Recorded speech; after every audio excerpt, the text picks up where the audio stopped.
Alright, welcome to another job. As you can see, I got a haircut, me looking all handsome. Yeah, anyway, oh yeah, welcome to another drop. Welcome to another drop. 12. Alright. So I just got done with my interview with Maxine Clark, and it was incredible. It was like actually really, really awesome. It went pretty well, I think. Pretty well. Yeah, anyway, like it happened and it was really good. I think there was like about 3 really good nuggets, and I'm gonna do like a preview, just like showing those nuggets on my How About You channel and probably my How About You pod Instagram. But it was it was really good. Besides besides nothing, like it was just really good. But she's got me thinking about this idea that you know, because me and her, we have a similar objective, I think. Like, she is focused on bringing, she's focused on the St. Louis area, you know, and bringing money into the St. Louis area and helping provide resources and jobs and opportunities to these lower class, or not lower class,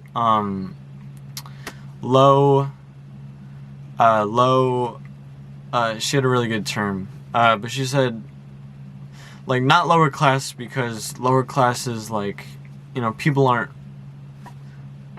less, and I get, like, lower class sort of makes it seem that way, but just less resourced. That was it. These less resourced group of people, you know, she doesn't, or, you know, she wants to just build this, somewhat of a mall. Like, I think it's like a mall of opportunity is sort of the way I see it. A mall of opportunity, and in this mall of opportunity, there's gonna be like jobs, like stores and stuff. I think she wanted housing. She wants and some sort of like educational programs there, and also room for non-for-profits to come. Like, it's basically like a host for success. Like, I don't know, it's probably the greatest idea I've ever heard in my life, and it sounds like it's gonna be really awesome. It's gonna take a while, she said, but like maybe 6 months, but I don't know, we'll see. It's none of my business, and not yours either. It's hers to do it, get it figured out, and it's gonna be incredible though, and I am so excited for it. Like, it's so awesome that I got to learn about this and hear about this before it even happened.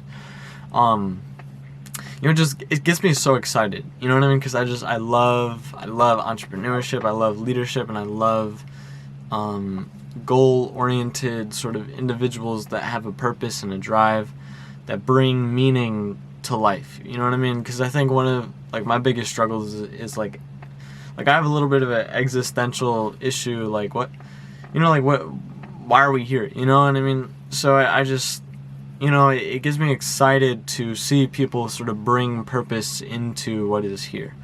You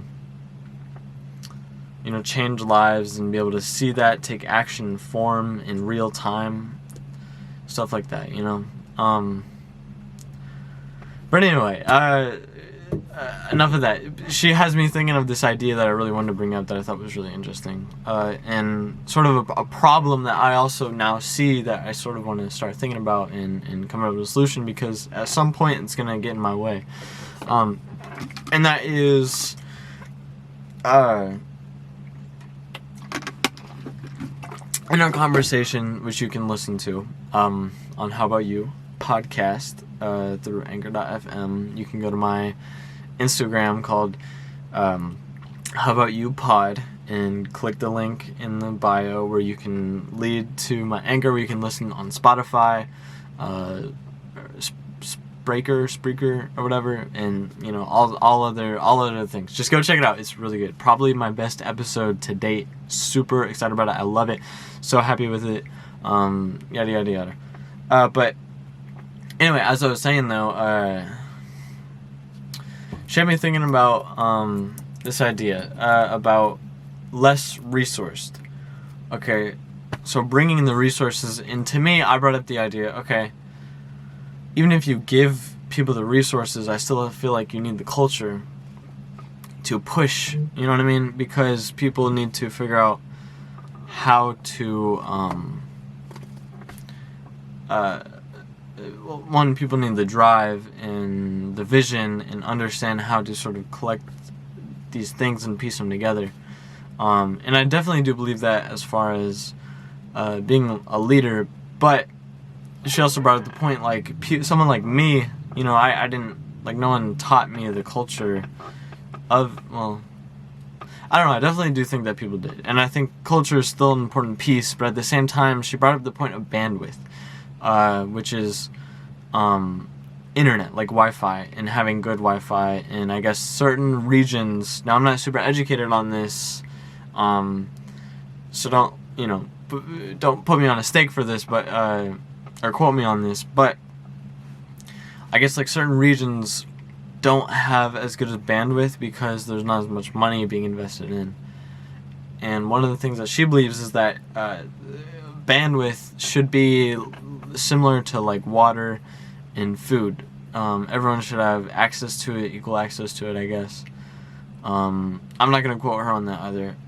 She said, at least water. Like, everyone should have access to clean water. Everyone should have access to, I guess, clean bandwidth or clean Wi-Fi. And I think I agree. Like, I feel like that makes sense. Just given the direction that everything is going, if you're not connected into Wi-Fi or anything, I feel like you lose a lot of opportunity, and it's becoming just as necessary as water. And you can challenge me on that, because now I'm thinking about it.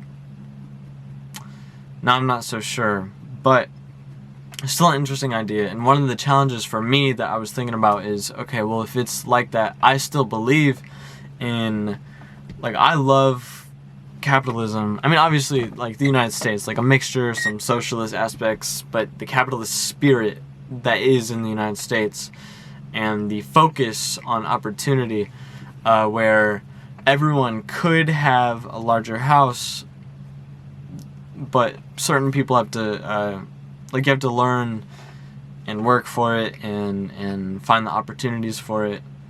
Like, everyone could have anything they want, you know? But not everyone does, and certain people, here's where the problem comes in. Certain people have more resources that will allow them to get to that higher destination faster and easier than someone who is less resourced.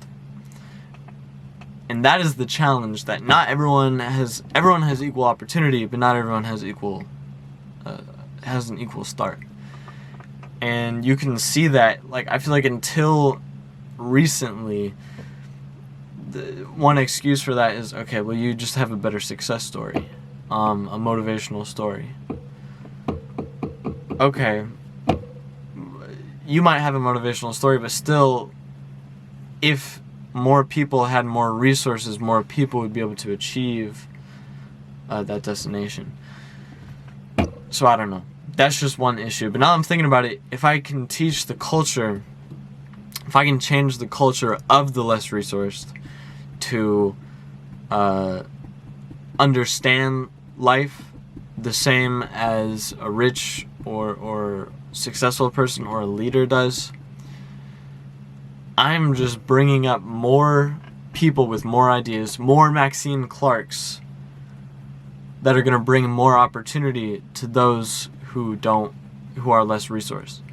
If I can change less resourced people's mindset to there's an abundance of resource and this is what I need to go get it, to go find it, this is how I'm going to lead people, we are basically creating a whole bunch of little factories in the United States or anywhere around the world, a whole bunch of little factories of success that will just, it'll be like this, and there's just going to be people, just like waves of people going to every single one of these factories, every single one of these little Maxine Clarks, building these prosperous things out of run-down hospitals that are going to be opportunity malls of jobs, of education, of places for non-for-profits to live, for people to have homes. You know what I mean? So I feel like now that I think about it, I think that's the solution, at least for now. Because, like, why would I try, why me try and figure it out? Why not create a whole bunch of people from the less resourced to figure it out, together? You know what I mean? Rather than trying to find the solution, why not build the community that's going to find the solution, or build the factory that's going to create the solution? Yeah, anyway, I mean, I was just thinking about that, you know what I mean? It's definitely an interesting thing to think about. Like, we have opportunity, but we don't have equal beginnings, and the problem is some people don't see, like, if you grow up with a rich parent or uncle that is a huge leader, whether he has money or not, you're growing up with a mentality and inspiration for you that's going to help you either be a leader or be financially successful. And if your parents are financially successful, you're also getting funding behind that mentality, behind building that mentality. So it's like a double whammy. Versus someone who doesn't even know about that stuff, someone who doesn't grow up with a parent who's a leader, or a dad that's financially successful. You know what I mean? They're not even exposed to the concept of leadership or entrepreneurship, or even just having a job as a scientist. You know what I mean? It's the exposure that people don't have to build that culture. They're lacking the exposure to the culture, and with the lack of exposure, you can't learn. So, I mean, that's just something, like, how do we change that? You know what I mean? How do we bring more exposure? That's my mission. I'm going to bring exposure. The fruits of that mission is hopefully going to be to build a factory to produce, I forgot what I said earlier, but I thought it was really good. A factory, like creating a factory, a whole bunch of factories that's going to produce success, or opportunity, or that culture. Basically, my mission is to change the culture of the less resourced. Into at least searching for the resources, because it's not necessarily that they don't have the abilities to get the resources, it's that they don't know what type of resources they should be looking for in the first place. The second you have the vision and you understand what resources you should be looking for, now you just have to figure out where to find it. Once you figure out where to find it, which, you don't have a computer, you can go to the library, you know what I mean? Stuff like that. Like, there's just too much opportunity in the United States, at least, for anyone to not be able to reach or learn about what they want to learn about. Not even that, but books. Books are still valuable. I still read a book. I used to read every morning. Now it's more like at least every week. Just with summer, I've gotten lazy for sure, but they're still very valuable, and I actually think I should, because every time I open up the book, I just get sucked in. Like, every time I open a book, I end up spending like hours and hours. But they're really good. Too many resources, too many excuses, and it's time to change that. But in order to change that, the problem is people aren't exposed to the culture. So we need to expose people to the culture. We need to be fearless, because it's hard. It's hard, especially, being a white guy. Most people look at me and they say, oh, you're just privileged. They don't even know what that means to be privileged, but they just know that that's what I am. You know what I mean? And so it makes it that much easier not to listen. And then there's this terrible excuse, like, oh, like if you don't believe in these things, or if you're telling me that, you know what I mean, then you're against us, you know what I mean, as another less resourced individual, you know, you're against us if you believe that we can change, you know what I mean. It's strange. It's a strange dynamic,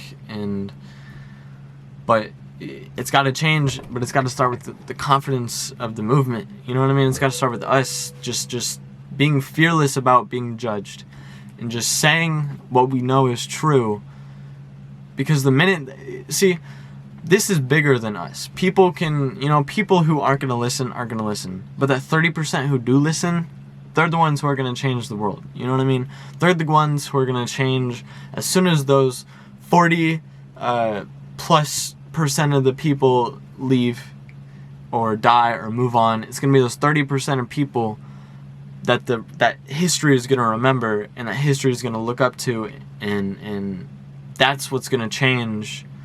Once these people are gone, that's what's going to be the motivator for the next generation. The next generation is going to grow up with those examples of leaderships and financial.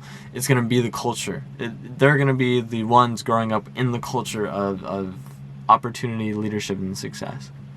So, you know, but you got to be confident. You cannot be scared. And I get it. I'm scared. You know what I mean? I'm definitely scared too, but the best thing that you can do is listen, for one, because the second you listen and try to understand someone else, they can tell, they can feel that, and they're going to feel respected, and they're going to respect you as well. And they're going to start realizing that some of the things that they previously thought weren't that true, or aren't necessarily 100% without a doubt true. There are pieces of it that don't really make sense, and they're going to be thinking about it and working on it in their mind, because people are smart. We don't give people credit. People are very intelligent, especially with our phones, everything that we have, all the resources. People are very, very intelligent. So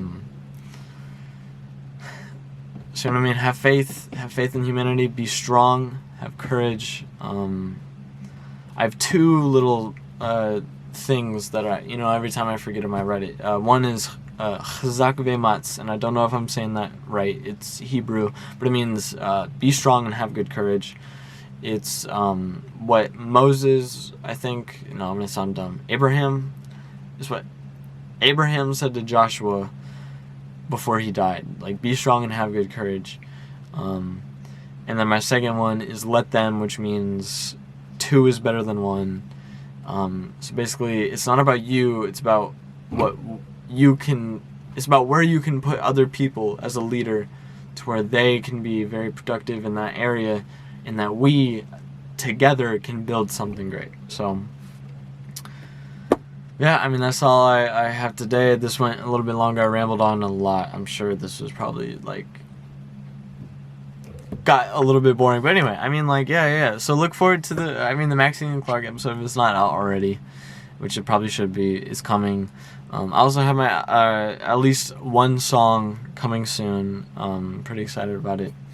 And I think it sounds good. The quality is but I mean, if the quality of the audio is but it's still kind of hot. You know what I mean? That's all I got for you. I'll check you later. Make sure that you subscribe. Check out How About You. Check out The Drop. Check out